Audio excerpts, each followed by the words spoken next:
Troisième partie de cette spéciale de l'info sur le Paris Saint-Germain, toujours entouré de nos journalistes Nicolas Kirilovitz et Antoine Sabardin. L'équipe parisienne, messieurs, affronte Auxerre en finale de la Coupe de France. C'est à 21h tout à l'heure au Stade de France, l'occasion pour le PSG de réaliser un triplé historique après les victoires en Ligue 1 et en Coupe de la Ligue. Écoutez l'avis du président du club, Nasser El Khelaifi.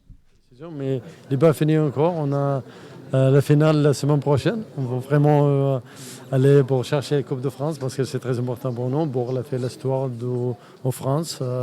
C'est très important pour le club. Auxerre PSG, c'est le 9e de la Ligue 2 qui affronte le triple champion de France en titre. Le club bourguignon a remporté la Coupe de France à 4 reprises contre 8 pour le Paris Saint-Germain.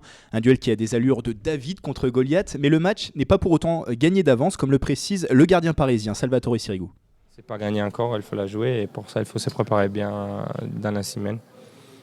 Mais c'est une chose qu'on veut absolument parce qu'on peut faire vraiment l'histoire du club, l'histoire en France.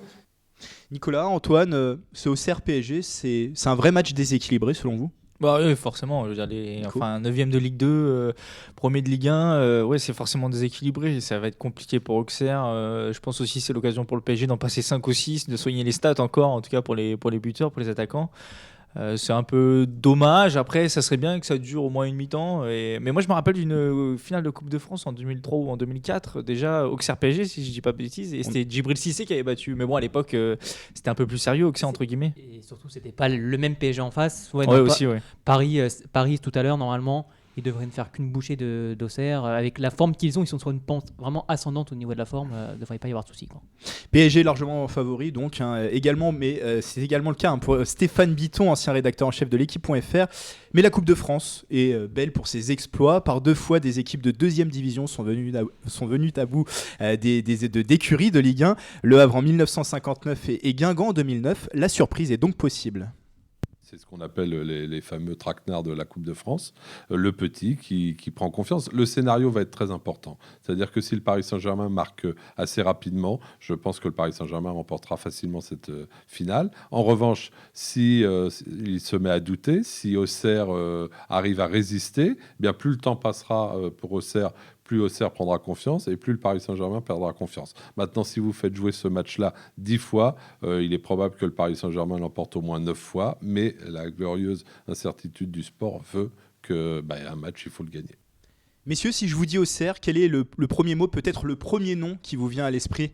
Giroud. Ouais, pareil. Giroud, bien sûr, c'est avec l'emblématique Giroud qu'Auxerre a connu les fastes de la Ligue 1 dans les années 1990 et le début des années 2000. Cela fait 3 saisons dorénavant que le club est en Ligue 2, une finale de Coupe de France qui permet au club bourguignon de revenir à la lumière pour Stéphane Bitton. Fait partie du paysage du football français. Il a longtemps côtoyé les sommets.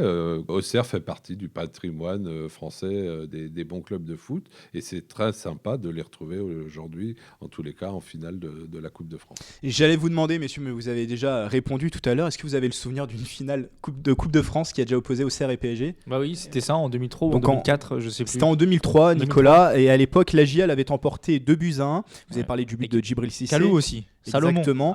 Sur le terrain, il y avait également Philippe Mexès, Jean Alaboumsong, côté que des grands joueurs. Hein. Et Ronaldinho pour le PSG. Ronaldinho qui jouait d'ailleurs son dernier match avec la tunique parisienne à l'époque. Finale qui est un mauvais souvenir pour Stéphane Bitton, car comme vous, messieurs, il est un grand supporter du Paris Saint-Germain.